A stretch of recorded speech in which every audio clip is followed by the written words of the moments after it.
I am that person. I have never been scared, freaked out. I do not care what's happening in the economy. As far as like as far as like me continuing to work in real estate, I'm never going to exit the industry. It's just a matter of shifting your strategy.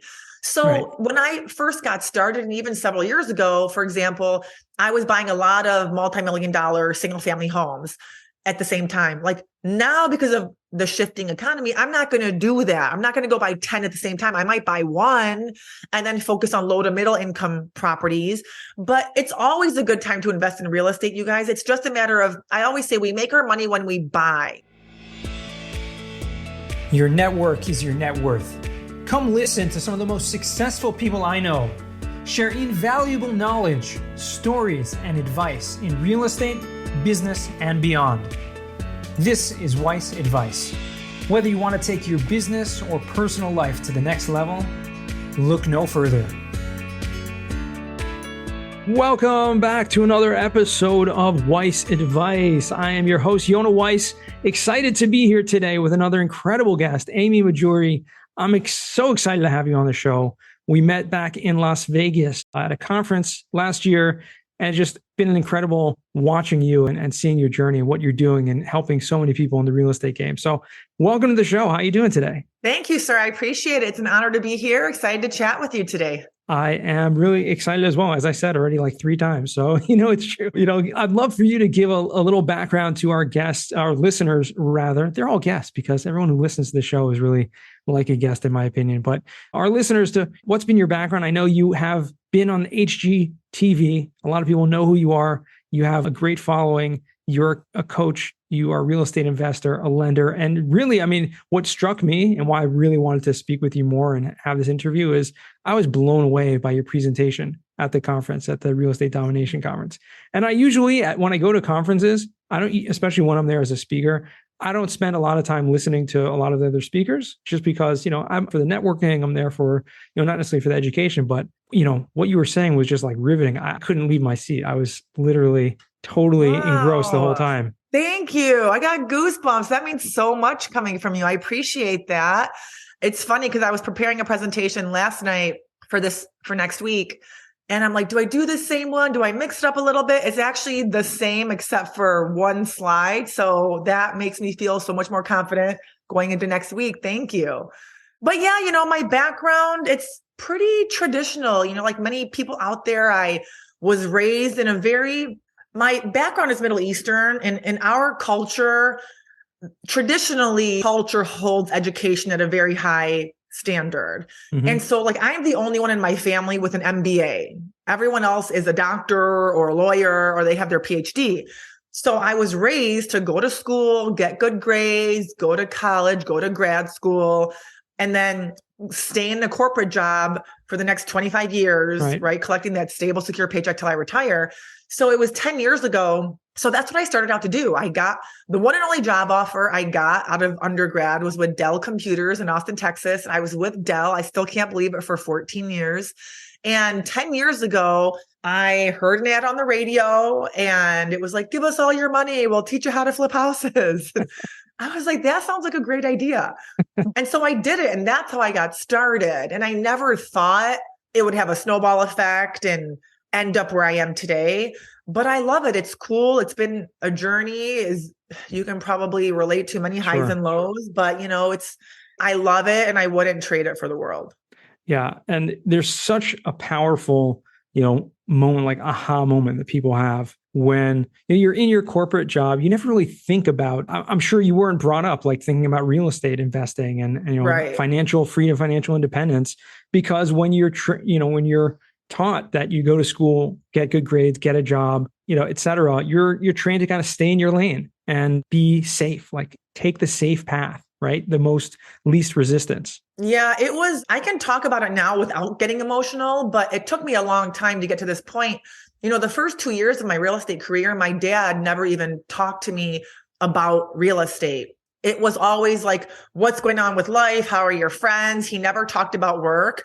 And if he did in that first year, it's when I was juggling both jobs, Dell and real estate. And he always talked about Dell. And so my dad, later he ended up becoming my biggest cheerleader, but he didn't acknowledge it. He was not supportive. And I found out, he was just scared. My brother had pursued entrepreneurship, he did not succeed. My cousin pursued it, did not succeed. And, but once he finally realized, I was on HGTV and I was turning 6-figure profits, many losses too. But during that time, my dad still, was not supportive. So I remember getting that phone call. It was a Monday night. I was at my aunt's house in Chicago. Whenever my phone rings, if it says dad cell, somebody died or there was an accident, because it's always mom who calls and gives the phone to dad. Right. I was like, why is dad calling? I picked up the phone, and this gets me emotional, but I won't cry. But he said the very first words out of his mouth were, "I'm so proud of you. I didn't think you could do it." And I was like, wow. Oh my God. I think I probably started crying back then. And then he came to Chicago, met my team, walked my projects. And ever since then, he's been my biggest cheerleader. So, but yeah, it was not ever anything that I anticipated. No, that's amazing. Also, HGTV has this kind of connotation to it where people think, oh, it's just people kind of showing all of the great things that happen and make it look so easy. And I'm sure they frame it that way in order to kind of get more viewers, obviously. But from your perspective, having gone through it and being on the other side, talk about what that's like. Yeah, it was pretty cool because really it really wasn't scripted. They let us play it out how we chose, but they did like conflict. They were like, Amy, you be a little bit more like this, and Sean, you be a little bit more like that. Don't always agree on everything. So there were things that we were saying that we really felt, but we had to dig deep to try to find those conflicting viewpoints. But it was really fun. I did a 4-part series with them where they followed my transition out of corporate America into, entrepreneurship, and displayed several projects. And I got to do a few episodes with my husband, Sean, and I've become very good friends with the producer of the show. And she's like a big sister to me, and we keep in touch, and I'm always sending people her way. So that has been an experience. And that was very early on in my career, which I'll always be grateful for. That's awesome. Well, now, and going back to what I was talking about the presentation you gave in Las Vegas, now you're focused a lot on, helping people and coaching people in raising private capital, raising money for real estate investing, as well as for real estate, lending and things like that. That to me is something that so many people, and when you talk about it, we all have this fear, these emotions, we have to overcome. I can't ask someone else for money. To me personally, that's been my biggest fear. I worked as a fundraiser for a nonprofit for years, and it was so difficult. But as now that I'm also working, in raising money for real estate deals, it's still very difficult. So how do you go about, I want to get some free coaching lessons right now, really. So it's very normal to have that kind of fear. And the most common, reason or excuse that I hear is, I don't want to ask that person for money. I don't want them to think they're doing me a favor. And for me, we have many strengths and weaknesses, right? I'm very good at raising money because I'm just good at building rapport and trust with people. I never knew this was just a natural skill set that I had, which is why, I'm terrible at marketing, for example. But 2 years ago at the height of COVID, when all live events shut down and my husband and I were just sitting at home with our 1-year-old daughter, I was like, you know what? Why don't I just start helping people raise money? Because so many people have asked me for help, and it still boggles my mind that there are that many people, who need help raising money. And so it just starts with confidence, right? Once you really believe that you are presenting others with an amazing opportunity to invest with you and earn double-digit returns backed by real estate, and you make that mindset shift, that's step one. Right. You're not going to have a problem approaching people. Sure, you want to know how to explain how you analyze deals and explain your power team to them and explain your buying criteria, go through all your credibility pieces. But once you understand who you are, what you're doing, and why you're doing it, that'll give you a good start. Sure. And you break it down so systematically, but it's having confidence. That's the first step, right? Just being confident, having that mindset shift, that paradigm shift almost, where you're not viewing that I'm trying to sell someone on something, or I'm trying to get someone to give me their money. You're really helping people. You're really offering an opportunity that so many people don't even know exists. And I think that's where the biggest kind of block for a lot of people is. We think, oh, well, everyone knows about real estate and everyone knows that they can do this. So what am I going to offer them that they can't already find on their own? No, you're absolutely right. And that's something I talk about whenever I speak is the number one reason why everyone in this country is not acting as a private money lender, assuming they're in a position to do so, is because they're simply not educated on it, right? So it's so funny because I am very systematic. That's how I learn and that's how I teach my students. But there's so many coaches and educators out there, many of them who I'm friends with, who teach private money at a very high level. They'll give you like a presentation or like a script, but they don't go into the weeds, the details. Like, what do you say if you're talking to someone from Wall Street managing hedge funds, like versus your Uber driver, right? So those conversations look very different. So I break it down to that level of detail, but at the end of the day, it is having systems, it is having scripts, it is understanding that, hey, in the bank, in the stock market, you're not getting, some are getting double-digit returns, but they're not getting the security, right? The collateral, the property, they're not getting insurance. We always insure our private money lenders by adding them to our policies. So that right there, even if you're getting less than double-digit returns, the security and insurance is huge. Wow. I mean, the systems, I think, is the biggest thing. And like you said, people don't necessarily have systems. They don't have the scripts. They don't have that system to get in place. I mean, are these things that you've developed on your own or kind of taken from others? Have you had coaches also along the way to do that, or is really kind of just things you've developed? I'm very proud to say these are all, you are not going to find these strategies anywhere else. They are very unique. I've developed them all. And none of my coaches taught me this stuff. Like, I've had coaches who gave me a presentation, that's pretty much it. But back in the day, I never really talk about it, but I wrote a book on networking, how to network with intent and purpose to really achieve what you want in life. And as I was creating this private money coaching program, I realized all these trust and rapport building strategies that I'm teaching everyone, a lot of them come from my book. It's just how to be a good person, how to genuinely care about others, think about giving first, expecting nothing in return, right? The law of reciprocity will find its way back to you. But a lot of the times I tell people, I can give you 100 scripts. You don't need a script. Just be a normal person. Like, just don't freak yourself out. If you know what you're doing, you don't even need me to hold your hand. Just go talk to the person. Yeah. And but you're talking about also with this kind of strategy that you've implemented. And I remember talking about in the conference, you're talking about approaching people like you mentioned just a minute ago, your Uber driver, right? Like, you're talking to people that aren't necessarily your friends and family, which are the easiest, I think, easiest and hardest, I would say, to approach about investing or money. So, but how do you do that? Maybe tell me how you feel in terms of the difference between raising money from your friends and family, or maybe at the beginning what that was like versus, you're approaching your Uber driver. Well, thank you for bringing that up, because that is one thing that I really pride myself on, which sets me apart from, other coaches, is I'm going to tell you not to target friends and family, only because when I started 10 years ago, I still am working on this. I have a very stubborn side. And as I mentioned earlier, friends and family members were not supportive. So to myself, I was like, forget it. I don't need your help. I'm going to go figure it out on my own. And so I still till this day, I've maybe invested with less than a handful of friends and family members, not because it just hasn't happened for whatever reason. But yeah, it's anytime you're out to dinner or in an Uber at the airport, the minute we leave our house, everyone we encounter is a prospective private money lender. And it always starts, those who have heard me speak are familiar with a 4-second power pitch that I have, which is, it's 13 words.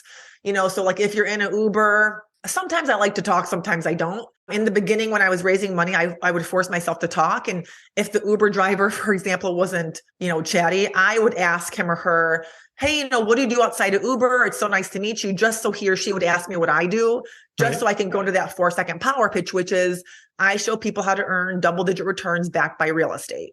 So, but I don't sound robotic, right? It's like, oh, not a big deal. I work in real estate and, I show people how to earn double-digit returns and it's backed by real estate, but it sounds like so nonchalant. Yeah. Yeah. So that's how it starts, because he's going to be like, what? Tell me more. And then that's when you just, keep dangling carrots and planting seeds. And so we don't want to say, oh, I got a project, happening next month. Yeah. You got 100,000. Like we're never going to ask for the money until we've had several phone calls, meetings, conversations. Sure.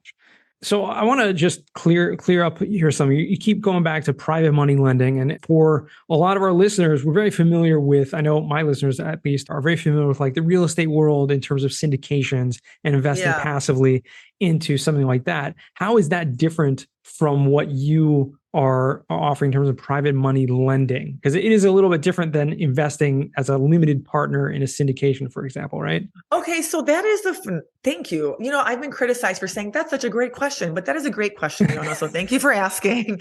Okay, so when I talk about, I'm going to answer that question in two ways. Number one, when I talk about private money, I'm not talking about hard money because technically that's private equity, right?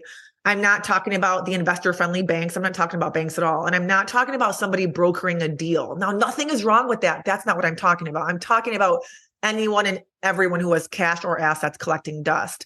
Now, number two, I'm going to teach you guys how to raise the money. As much money as you would like, I show you how to do it. Now, how you choose to deploy it is on you. If you want to go syndicate, then sure, I have resources. Call Nick, my securities attorney. He'll help you with your paperwork, right? So I don't get involved in structuring deals or determining their investment strategy, but it's for anything related to real estate. You want to go buy short-term rentals. You want to start a hard money lending company. You want to generate, referral fees, go buy strip mall. So I solve the money problem, and it's your choice on how you choose to deploy it. Okay, awesome. So I'm glad you clarified that, because it sounds almost like it's different because people kind of stay in one lane and they think about, okay, I'm going to raise money for X and that's it. And they don't really think, okay, well, there's actually a lot of options out there and maybe different people are interested in different ways to deploy their money. And so, are you talking more like creating a fund of some kind and then deploying it separately? Yeah, that's an option too. Creating a slush fund, not necessarily like a multifamily syndication. But this is what's so crazy. So, Yona, I've been doing this for 10 years. Yeah. And until a year ago, everybody would ask me, what's the one thing you wish you would have done differently? And I would always say nothing. Like even my lowest of lows, I'm like, nothing. It got me to where I am today. But in April of last year, I was speaking at an event in Vegas. I don't remember if you were there or not, but it was crazy. I stepped off stage and the individual hosting the event approached me and said, would you like to raise money for me? And I was like, no, because I'd never even thought about raising money for other people. I was like, no, thanks. Like, that's not what I do. And then a couple of days later, I'm like, hello, you just got approached by like this amazing person. Why wouldn't you become their capital partner? Mm-hmm. And it's crazy. It's the simplest like mindset shift, right? But when you know how to raise money, you guys are going to have more money coming in than you need. So why wouldn't you start to align yourself with other credible investors who need capital and become their equity partner, right? Sure. So now whenever I raise money for this individual, I'm getting 25% equity in all of this person's deals just for raising money that I'm doing every day anyways. And those were all opportunities I missed out on the first 9 years. So I share this with you because yes, there are so many strategies, but lately people have been coming to me saying, I don't know what to do. I'm so overwhelmed. Do I flip? Do I wholesale? Everyone's doing short-term rentals now. And I keep saying, don't even worry about it. Regardless of what you do, we need money. So learn how to raise the money, and then you'll get to pick and choose which opportunities you want to invest in, whether they're by yourself or as a partner with someone. That's such an awesome skill. You talked about earlier how you found kind of almost by accident that this was a skill that you had, really, almost like a natural ability. Yeah. And yet at the same time, you're training other people to do the same thing. Do you find that this is something that everyone has within them, like even introverts and people like that? Or is it something that there are certain types of personalities or dispositions that lend themselves to this type of work more than others? I have a lot of introverts in the group, and anyone can do it. And I'm going to sound like a broken record again, but when you have someone holding your hand, when you have a script, I have scripts for introverts, I have scripts for extroverts, right? I like literally any script you can think of. When I see the introverts, for example, read a script, practice it on our calls, like their eyes light up, and that's making their confidence go up, right? So even though they're an introvert in this one part of their life and their business, they're very confident because they know what they're doing. They're seeing results. They have a trusted source, right? So no, it's for anyone. I always say it's easier said than done, right? When you know what you're doing, it's easy, but it's like, let me show you the light, and anyone can raise money. Yeah. Obviously when you know what you're doing, it takes practice. It takes a lot of work to really get good at it, for sure. Yeah. And look, not everyone's successful. Not even everyone I've coached has been successful with 100% confidence. So I'll tell you, it's because they didn't do everything right. Sure. Maybe they were in a state of mind where they were just feeling like it was a low point, right? We all have that. So yeah, those opportunities will present themselves, and what you guys choose to put in is what you'll get out. Oh, so true. Before we jump into the final four here, because the time is flying by, but I just did want to ask you, like, you've been doing this for 10 years. Have you seen, like, now that the market is kind of shifting in a lot of ways? A lot of people are scared right now. A lot of people about what's going to be happening in real estate. There's so much fear going on in the media and whatnot, but still, the terms are harder, the financial systems. I mean, are you pulling back at all, or are you pushing forward? No, I am that person. I have never been scared, freaked out. I do not care what's happening in the economy. As far as like as far as like me continuing to work in real estate, I'm never going to exit the industry. It's just a matter of shifting your strategy. So Right. When I first got started, and even several years ago, for example, I was buying a lot of multi-million-dollar single family homes at the same time. Like now, because of the shifting economy, I'm not going to do that. I'm not going to go buy 10 at the same time. I might buy one and then focus on low to middle income properties. But it's always a good time to invest in real estate, you guys. It's just a matter of, I always say we make our money when we buy. So as long as we are buying right below market value, it doesn't matter if there's a recession, if there's an economic downturn. We just have to be conservative, know how to run numbers, know our market, right? And you can always make money and lose money, but it doesn't matter what is happening in the economy as long as you know how to shift your strategy. Yeah. Okay. I mean, that's fair. I think a lot of people rattled a little bit. It's all good. I think a lot of people would agree with that statement also. But I do want to transition now. We call the final four, Amy. These are 4 questions I ask all my guests. So first question to you is, what's the worst job that you ever had? The worst job I had. So my one and only job was real job was at Dell Computers. And the worst part of it was towards the end of my career there when I was based out of the US, but I was managing all of our European accounts. So I had to wake up at 2 a.m. So those were my hours, 2 a.m. to 10 a.m. I mean, I guess that's not as bad as it could be, but that would be it was the most challenging time in my early 30s, getting up at 2 a.m, sometimes getting home at 2 a.m. and then having to work. Wow. So yeah, that's hard. That's really hard. I mean, I work on crazy times also, but nothing like that. Second question, what's a book you've read that's given you a paradigm shift? Yeah, this is an oldie but a goodie. Jim Collins, From Good to Great. That is a book I read in grad school, and it's been around forever, but I actually talk about it and I quote him often because he really helped me understand and prioritize like building your power team. And one thing he says continuously in his book is, first, focus on getting the people on the bus, right? Like your A+ players, and then worry about shuffling them around and getting them into the right seat. So as long as you focus on building your team of strong individuals, you'll find a place for them in your organization. That's awesome. That makes sense. And that's an excellent book as well. We've had it mentioned a couple of times before, and we'll make sure to put that in the show notes for anyone who wants to check out Good to Great by Jim Collins. Third question, what's a skill or talent that you'd like to learn? And this could be anything.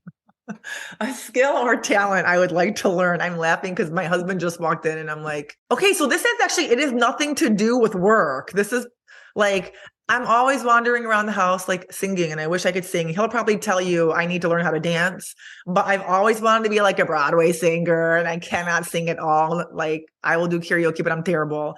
But don't get me lessons because I'm too embarrassed. See, this is a shy side. Like as extroverted as I am, like I will never take singing lessons or sing in public, but that's something I'd like to work on or be able to do. There you go. Well, now the challenge is out there. Fourth and final question, what does success mean to you? Yeah, that is like a tough question for me. So to me, I just feel like success is number one, being able to do something that you love. I always tell people, like, I don't feel like I'm working, and my mom hates it when she hears me say that because to an outsider, I'm working 24/7, but I don't feel like it because I really love it. Like, it's just so much fun. So that's number one, being, fortunate enough to do what you love every single day.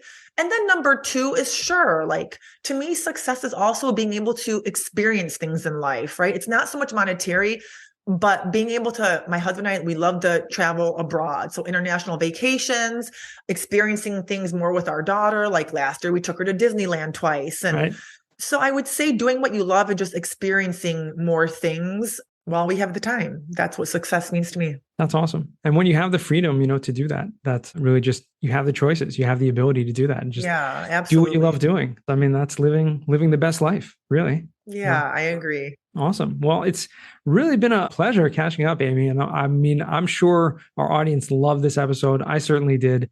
And I would, where can our listeners find you or reach out to you if they want to? Sure. So I respond to all my social medias, DMs, primarily on Instagram. So if you guys want to connect with me on Instagram, I'm pretty good at responding to everyone. It's just at Amy Mahjoory. And I would love to hear from you and help you however I can. Well, there we go. We will put that in the show notes. Make sure to reach out to Amy. She responded to me on Instagram. So there you go. She's going to respond to you guys also. All right. Thank you, Yona. I really appreciate you. It's been a lot of fun. Thank you, Amy. And thanks to our listeners for tuning in once again, all the way to the end. And remember, the best advice comes only when you ask. Real quick, I have one question for you. Did you like this episode? If you did, I want to ask you a huge favor. See, the biggest thing that helps this podcast grow and that will spread this message to the whole world is that if you leave a review, a rating, and subscribe to the podcast. What that does is it basically tells the platforms that this podcast is out on is that you like my stuff and I'm doing something right. So take a few seconds out of your day, hit that subscribe button, leave a rating or review. I would be extremely grateful. Also, I want to hear from you guys. So I want to hear some feedback. If you have any questions for future episodes, please find me on LinkedIn. Send me a DM, a connection request, Yona Weiss, and I'd love to hear from you.